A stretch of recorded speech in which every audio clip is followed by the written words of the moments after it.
Batman Superman के बाद DC comics का सबसे आइकॉनिक कैरेक्टर है, पर अल्टीमेटली बैटमैन सिर्फ एक इंसान है।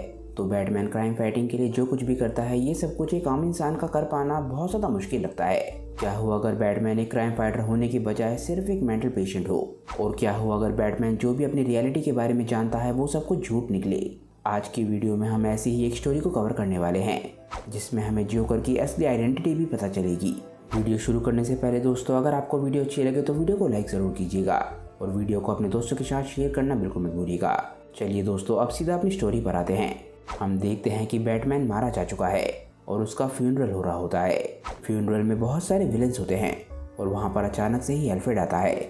सभी लोग उसे देख के हैरान होते हैं, पर एल्फ्रेड सभी को एक कहानी बताना चाहता है और इस कहानी को बताने के लिए वो किसी भी हद तक जाने के लिए तैयार है। एल्फ्रेड बोलता है कि जब मैं जवान था उस समय मैं एक एक्टर था और मुझे लोगों का एप्लॉज सुनना बहुत ज़्यादा पसंद था। एक दिन आया जब मुझे मेरे फादर का लेटर आया। उन्होंने मुझे बोला कि उन्हें कैंसर है, इसीलिए मुझे वापस लौटने की ज़रूरत है और अब मुझे वेन्स का ध्यान रखना होगा। जब तक मैं गौतम सिटी में वापस लौटा तब तक मेरे फादर मर चुके थे। डॉक्टर वेन सच में एक बहुत ही अच्छे इंसान थे। उन्होंने मेरे फादर के अंतिम दिनों में बहुत ही अच्छे तरीके से उनका ध्यान रखा। इसके बाद मैंने अपने फादर की जगह ले ली और वेन फैमिली में बटलर बन गया। मुझे मिसिस वेन और ब्रूस को साथ खेलता हुआ देख के बहुत अच्छा लगता था। वो मेरी फैमिली थी, मुझे उनके साथ बहुत ज़्यादा खुशी मिलती थी। पर एक रात एक गली में सब कुछ बदल गया।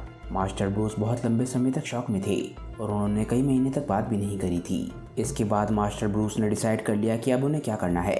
उन्होंने फिजिकली खुद को परफेक्ट बनाना शुरू कर दिया। जिस दिन वो एक विजिलेंटी के तौर पे मास्क पहन के निकले थे, मैं उस दिन वहीं पर था। जब वो अपनी बाइक से गिरे तो मैंने उन्हें ढूंढा और उनके घावों को ठीक किया। आखिरकार उन्होंने बैट की तरह ड्रेस करना शुरू कर दिया। मैं जानता हूँ कि सनक और पागलपन के बीच में बहुत ही कम मार्जिन है और मैं इस बात को मना नहीं करूँगा कि मास्टर ब्रूस के अंदर सनक थी। एक बहुत ही बड़े बैट की तरह कपड़े पहनना और क्राइम से लड़ना ये आम नहीं है, पर ऐसा करने से वो खुश हुए थे, जो कि मैं उन्होंने बहुत लंबे समय से नहीं देखा था। मास्टर ब्रूस ने एक बार फिर से हंसना शुरू कर दिया था, पर जल्दी उनकी स्माइल एक बार फिर से गायब होने लग गई। वो एक बार फिर से मुझसे दूर हो रहे थे, वो दुनिया से दूर जाते जा रहे थे, एक बार फिर से डिप्रेशन के अंदर। मुझे नहीं पता कि उस समय जो मैंने किया वो सही था या गलत, पर उस समय मुझे वो सही लग रहा था। उस समय थिएटर से मेरा एक पुराना दोस्त शहर से निकल रहा था। उसने मुझे बताया कि अब वो अपनी एक्टिंग जारी नहीं रख सकता, क्योंकि वो अपने कैरेक्टर के अंदर कुछ ज़्यादा ही घुस जाता है। एक्टिंग उसे पागल बना रही थी और जब उसकी वाइफ उसे छोड़ के चली गई तब वो एक स्टैंड अप कॉमेडियन बन गया, पर उससे भी वो ज़्यादा पैसा नहीं बना पा रहा था। मैंने उसे बताया कि मेरे पास एक रोल है और मुझे मदद की ज़रूरत भी है, और उसका रोल एक क्रिमिनल का होगा जो कि पहेलियाँ बोलता है। उसे मनाने के लिए मुझे ज़्यादा मेहनत करने की ज़रूरत नहीं पड़ी। रिडल्स बोलने का आइडिया मेरा था, पर कॉस्ट्यूम का आइडिया उसका था और उसने अपने लिए नाम चुना रिडलर। इसी तरीके से मैंने थिएटर के अपने कुछ और दोस्तों को भी अपने साथ शामिल कर लिया और इसके बाद मास्टर ब्रूस पूरे तरीके से एक नए इंसान बन गए थे। जब भी उनका डिप्रेशन वापस लौटता तब मैं अपने दोस्तों में से किसी को बुला लेता था। इससे मास्टर ब्रूस काफ़ी हद तक ठीक हो जाते थे, पर यह ज़्यादा लंबे समय तक नहीं चला। मास्टर ब्रूस को उनका एक बहुत ही बड़ा राइवल चाहिए था और उस वक्त मुझे जो सही लग रहा था मैंने वही किया। मैंने अपने चेहरे पे वाइट पेंट लगाया, मैंने लाल रंग की लिपस्टिक लगाई, पर्पल रंग का सूट पहना और ग्रीन रंग की विग पहनी, पर वो सब बेकार थे उस स्माइल के बिना। एल्फ्रेड इसके बाद काफ़ी सालों तक बैटमैन के साथ जोकर बन के लड़ता रहा, पर हर अच्छी चीज़ का अंत होता ही है। बैटमैन दिमागी तौर पे भले ही पूरी तरीके से ठीक नहीं था, पर फिर भी वो एक बहुत ही महान डिटेक्टिव था। आखिरकार एक दिन ब्रूस पता लगा लेता है कि एल्फ्रेड ही जोकर है। बैटमैन को ये भी पता चल जाता है कि एल्फ्रेड के थिएटर के सभी दोस्त मिलकर ये सब कुछ कर रहे थे। ब्रूस एल्फ्रेड से बोलता है कि तुम जोकर थे, तुम हमेशा से जोकर थे। क्यों एल्फ्रेड, तुमने ऐसा क्यों किया? एल्फ्रेड बोलता है, मास्टर ब्रूस, अब ये सब कुछ जब आपको पता चल ही गया है तो आप ये बैटमैन की ज़िंदगी को पीछे क्यों नहीं छोड़ देते? ब्रूस बोलता है, भले ही कोई कभी बैटमैन था ही नहीं, पर मैं अभी भी बैटमैन हूँ। भले ही जिस बुराई से मैं लड़ रहा था वो नकली थी, पर अब मेरे पास कोई भी चॉइस नहीं है, मैं लड़ता रहूँगा। तभी हम देखते हैं कि बाहर आसमान में बैट सिग्नल दिखने लग जाता है। ब्रूस बोलता है, भले ही ये सब कुछ नकली था, पर हो सकता है मेरी ही तरह किसी और के लिए भी ये सब कुछ असली हो, इसीलिए मैं नहीं रुक सकता।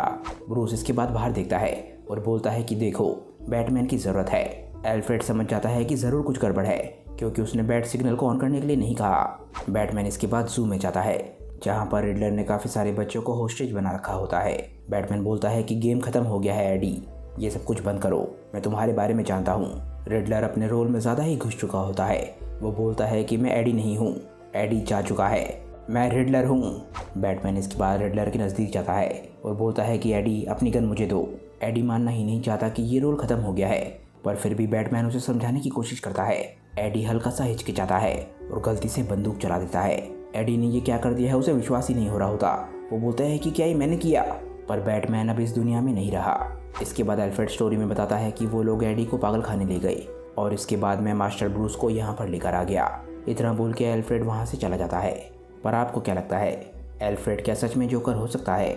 हमने देखा कि ब्रूस को जैसे ही पता चलता है कि एल्फ्रेड ही जोकर है, उसका रिएक्शन बहुत ज़्यादा नॉर्मल था। भले ही एल्फ्रेड ब्रूस के फादर की तरह हो, पर मुझे नहीं लगता कि ब्रूस का रिएक्शन इतना ज़्यादा नॉर्मल होना चाहिए था।